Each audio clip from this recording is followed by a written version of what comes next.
Tipping the scales about 10.5, a big Cardinal rear kitchen with like kind of a step above a super slide, kind of mega slide, giving you a huge living space despite only having one slide in there, and a full bed slide coming in here at Haylett RV Brokers of Coldwater, Michigan. And here's the thing, this RV has one or two little hiccups. I'm going to mention those, like this baggage door.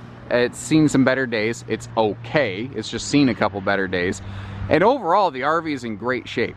It was owned by an older couple who just had it in storage the last couple of years, and they tried, but they were just reaching a point. They just couldn't physically take care of this thing. They couldn't upkeep it the way it needed to be, which is really the only reason why it needs a bath. And that's my message to you guys. Look a little bit past the surface on this one. It's got a dirty surface. It needs cleaned. We can take care of that stuff for you here at Haylett RV and RV Brokers if need be. Look at what's below that. That is the value of this RV, and what's below it looks to be in really good shape. And this thing has it's got a very nice, rich look and feel. It's very expansive. And I think it's because over here they did something a little different. I don't really think I've ever seen like a rear kitchen super slide floor plans. They've been around since the dawn of slide outs, but I've never seen one executed quite like this. Like the full overhead storage and the skylight up there for that extra light makes it look and feel bigger, including the refrigerator in that step above a super slide I mentioned before.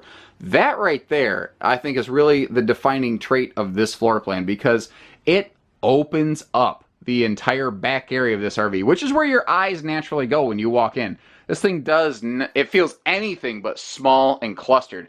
And then you start looking, and I mean, you have like a football field's length of storage overhead through this kitchen area here, plus that massive double pantry with extra space above and below, and all the space of all the storage below that giant U-shaped horseshoe prep space, which if you had to stand two adults side by side, like one in front of the sink and one maybe by the rear window getting a cup of coffee or something, there's plenty of room in here. It's great. Plus, over here on the campside, giant panoramic viewing window overlooked by a pair of recliners. And you can see how the previous owners had everything strapped down. Look, I mean, look what they did at the dining table. So that the dining table wasn't getting rat-a-tat-tatted and rattled down the road, they strapped it down. They wrapped the chairs in foam so that the chair legs didn't clink against one another and mark each other up. These folks were very concerned about doing it right. And they just realized that they tried for a couple of years, and they were like, we just can't do it anymore. Can you just sell all this thing for us? And we said, sure. Now, we are selling it for them. Think of it kind of like real estate. Consider us sort of like a broker, and this is sort of like a house, and you already kind of get how it works at that point. But what's nice, we can still assist you with financing. We can still assist you with hitching. We will still take a trade on this consignment sale, which is something a lot of people won't do. So it doesn't matter whether it's here at Haylett RV Brokers or down the street at Haylett RV. We do it all. And there is just slews of drawers and cabinet space down here. The prep space, like, I think what this RV would be good for, just considering the age, I mean, there's no reason you shouldn't be able to just tow it down the road any day you want. But I think where it would really excel is if you had like a seasonal or park site or a lake site, and you just wanted to drop it off and leave it and almost use it like a little bit of a cabin. I think this would be perfect. It looks like they updated the TVs at one point, both here and in the bedroom, to a flat screen. TVs used to be a little more square. Now they're a little more rectangular. Not a perfect fit, but it works. I mean, it gets the job done. And it does have a classic upper deck split bath. That's part of the reason it weighs barely over 10,000 pounds, despite having that mega slide and a full king bed slide up here.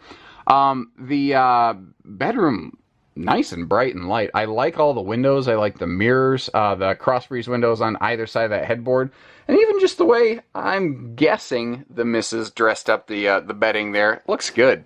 And this is something I've talked about recently here. It seems like modern fifth wheels have lost a lot of their dresser space, but that's not the case here. This one's still loaded with dresser capacity.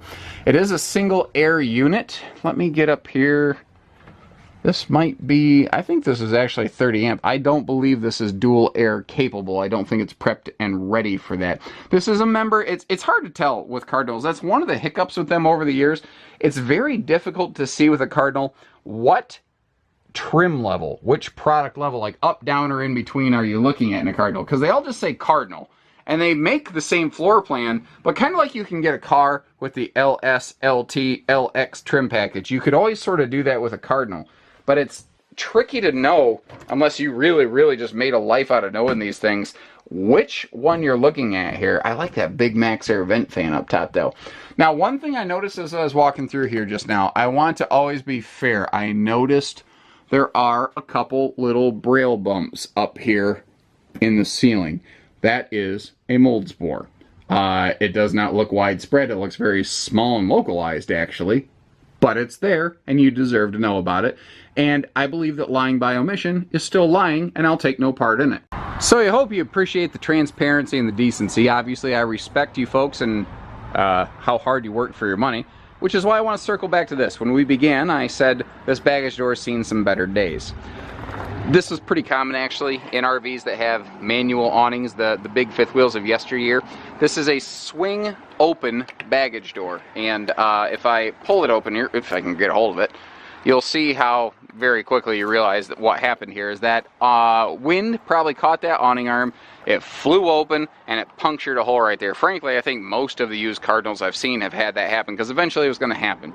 Now, that is cracked open right there. It doesn't look like it's really had any problems, but because that got compromised, this baggage door delaminated. It doesn't appear to be mucked with mold spores or anything, but the skin is bubbly, so it's not ideal. It also looks like maybe somebody pulled down on the hinge over time. You got to kind of lift the door up to close it, but it works. It seals and it works fine. Inside here is, so what could you do is a good question. Frankly, you just take a big old glop of non-sag sealant and goop it in there, and the baggage door is not going to magically stop being bubbled, but it'll be okay. This bag right here you're looking at, actually, there's a little laundry hamper from the bath bed area that you can utilize. And you can see they had a fifth wheel tripod system here for a little bit of stability. And there is a handy little battery disconnect over here if you want to make sure that some phantom parasitic load doesn't eat your batteries alive when you're done camping. You don't have to. Now, because of the location of the awning and the baggage door, I do want to close that up and not take the chance of the wind whipping it around. The decals overall look okay considering the age of the coach. There's a little bit of that desert floor dry cracking on them. It's gonna happen on an RV that's been stored outside for this long. And again, folks did their best to take care of it, but that's why it's here, because they recognized it was reaching a point that they couldn't do it the way you needed to. The way that you should, the way the RV deserved. And overall, you can tell that they loved this coach. You can see that they used it, that they had a lot of memories in it, but they just had to let her go. It's just kind of, if you love something, set it free. Underbelly's enclosed, forced air heated, insulated. What's nice about it is it actually has these drop panel shields. Recently in Wildwood travel trailers, they basically adopted this system and they called it the Accessibility. And I really like that because it's easier to get in here. God forbid you ever need service work, you can. Now the tires actually look good. I don't see any sort of dry rotting or weather checking or funky wear patterns, but I have not checked the age code on them. So if you are going to go the route I mentioned initially, we're like, hey, I just want to get this to a place, I want to park it, and I want to leave it. I don't think you got to worry about the tires. They're going to get you there. You want to go from here to there to Florida and everywhere in between, probably need to give her a bath and then put some new tires on her.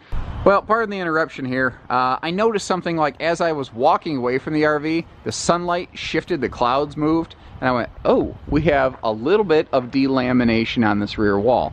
And I've thumped all over it, and this is my opinion, and I encourage you to form yours. I don't believe that's from a leak. I don't believe that at all because the wall's super solid.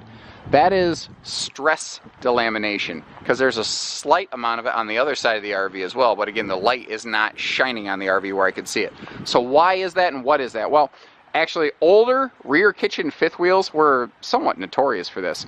There's a lot of weight here. There's a lot of stress here. And one of the reasons newer RVs weigh more pounds and cost more dollars is because there's more structure involved in them. And one of the areas that's really true is right here on these rear corners if there's a slide all the way by the rear wall. Because there's a lot of cabinetry, there's a lot of weight, and the RV is twisting and stressing. And that panel right there the skin has just kind of worked its way loose a little bit. The sun moved again. Let me get on the other side, see if we can see what I saw earlier. You can see a little bit of it up top right now. It's not hurting the RV. It is a cosmetic only thing. And these folks, I was just talking to a brokerage manager, they're certainly being reasonable on the dollars and cents. So if it's a deal breaker for you, I'd rather get it out of the way now. I don't want you guys to drive like 4 hours to get here and then find out, oh yeah, there's a huge undisclosed thing you didn't tell me about. That's a crappy way to do business, and that's not how we do it here at Haylett RV or RV Brokers. We're gonna go look at the roof. It's not gonna look pretty because again, they just couldn't get up there. They were approaching 90 years old. It's not reasonable to expect them to climb up on the roof and take care of it. That's why it's here. Little receiver hitch on the back for your bikes and whatnot. And other than that, from the ground level, she don't look half bad. And actually, I was expecting worse. It needs cleaned. It needs conditioned, sure. And you can see where they were trying to keep up with spot touching their seals. It's okay currently. It definitely needs some more spot touching though before winter hits, before the snow water melts in that and then freezes and expands and blows those seals apart. It's okay sitting here right now. A little TLC though. They'll call that a TLC special kind of coach. And really, I think that's a good descriptor for this. It's fine. It needs a weekend with a scrub brush and a tube or two of some either self-leveling or non-sag sealant in different places. And short of that, you're good to go. Little solar trickle charger, by the way, for the battery. It's done a fantastic job. I was very surprised when I saw this old thing came in and I heard it had just been sitting in one place for 2 to 3 years not used. I'm like, oh, these batteries are shot. They weren't. The slide opened right up. All the lights were firing. I was like, well, heck, check this out. So that tiny, teeny little panel did its job. And that's kind of very cool. If this little panel can get that kind of extended life out of a storage battery, then the new solar systems on these new big fifth wheels makes me just very excited about them. So, as you can see here, this is Haylett RV Brokers. This is where we sell RVs for folks. Just down the street that away is Haylett Auto and RV. Between the two, we've got somewhere between 500 to 550 RVs at a given time. And like I said, we're happy if you just come in and pen a check. If you need us to call a banker on your behalf, we can do that too. If you need a truck to tow this thing, we can do that too. You looking for a motorhome? We got them. Whatever it is, we got it. So, take care, stay safe, have fun, and happy camping, everyone. There goes another one right now.